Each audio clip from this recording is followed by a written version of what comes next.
ప్రపంచంలో ప్రజలు ఎన్ని కష్టాలు, ఎన్ని ఇబ్బందులు, ఎంత నాశనమైపోతే అమెరికాకు అన్ని ప్రయోజనాలు ఉన్నట్లున్నాయి. అందుకనే మొత్తం ప్రపంచ జనాలందరినీ నాశనం చేసి వాళ్ళ ప్రయోజనాలు ఏవో నెరవేర్చుకునే ఆ భయంకరమైన కుట్రకి ఏదో వాళ్ళు ప్రతిదీ కుట్ర కోణంలోనే చేస్తూ ఉంటారు.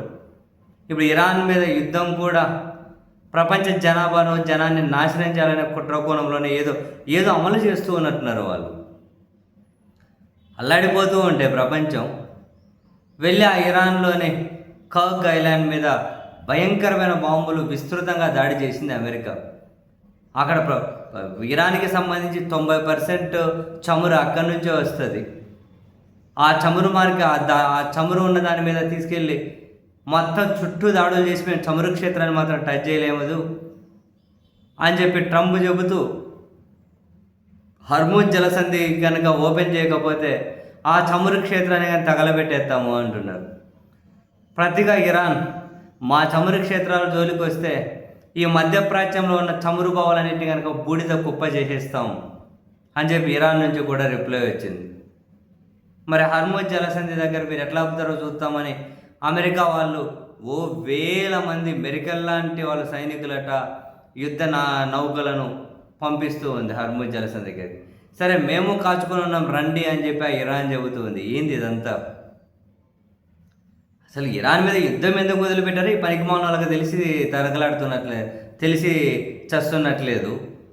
ప్రపంచం మొత్తం హైదరాబాద్ హోటల్కి పోయి తిన్నామంటే డబ్బులు ఎత్తున్నాడు బిల్లు.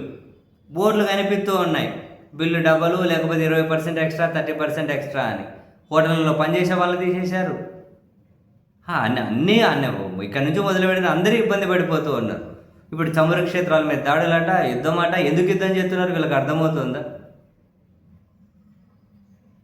అక్కడ రంజాన్ చివరి శుక్రవారం టెహరాన్లో పాలస్తీనా వాళ్ళకు మద్దతుగా ఓ పెద్ద ర్యాలీ జరుగుతూ ఉంటుంది ప్రతి సంవత్సరం. ఈసారి కూడా ఆ ర్యాలీకి జనాలందరూ రోడ్ల మీదకి వస్తే అక్కడ సైన్యం చెప్పింది ప్రాణాపాయం వద్దు, వెళ్ళకండి అని. ఆ దేశ అధ్యక్షునికి కూడా చెప్పింది ప్రాణాపాయం వెళ్ళకండి అని. ఆ దేశ అధ్యక్షుడు వినలే, జనం వినలే. ఆ టెహరాన్లో ఉన్నటువంటి ఫేర్ స్క్వేర్ అనే దగ్గరికి వేల మంది జనం వచ్చారు. పోయి వీళ్ళు తీసుకెళ్ళి జనం మీద క్షిపణులు వేశారు. ఒక పక్క ఆ క్షిపణులు వచ్చి అక్కడ మొత్తం బాంబులు, క్షిపణులు, జనం చనిపోతూ ఉన్న ర్యాలీలో ఆ జనం మాత్రం ర్యాలీ కంటిన్యూ చేసి అమెరికాకు వ్యతిరేకంగా పిడికిలు బిగించి నినదీస్తూ ఉన్నారు. సో వాళ్ళలో ఉన్నటువంటి ఆ మైండ్ సెట్ చూడండి, ఏ స్థాయి వరకు అయినా వాళ్ళు సిద్ధంగా ఉన్నారు. పై వీళ్ళు వాళ్ళ మీద ఒక సార్వభౌమత్వ దేశం మీద బరి తెగించి యుద్ధం చేసి ఆ దేశ సుప్రీమోను చంపేసి మళ్ళీ నానా పెంటంతా చేసి ప్రపంచ జనానికంతా సర్వనాశనం చేసుకుంటూ అందరినీ కష్టాల కన్నీళ్ళలో వదిలేసి ఇప్పుడు మళ్ళీ వేల మంది నావికులు పంపిస్తారట, చమురు క్షేత్రాల మీద దాడి చేస్తారట. వీళ్ళు 15 రోజులైంది యుద్ధం చేయబట్టి. వీళ్ళకు సుక్కలు చూపెడుతుంది అటు సైడ్ ఇరాన్ కూడా. వీళ్ళ ఇగో దెబ్బతింటున్నట్లుంది. అందుకని ప్రపంచ జనాన్ని అంతా నాశనం చేద్దామని ఫిక్స్ అయినట్టున్నారు. ప్రపంచ జనాన్ని అంతా నాశనం చేయాలని చెప్పి ఫిక్స్ అయినట్టున్నారు. ఫస్ట్ నోరు మూసుకుని అమెరికా వాళ్ళ పని వాళ్ళు చేసుకుంటే ప్రపంచం ప్రశాంతంగా ఉంటుంది. ఎవడి పని వాళ్ళు చేసుకుంటాడు.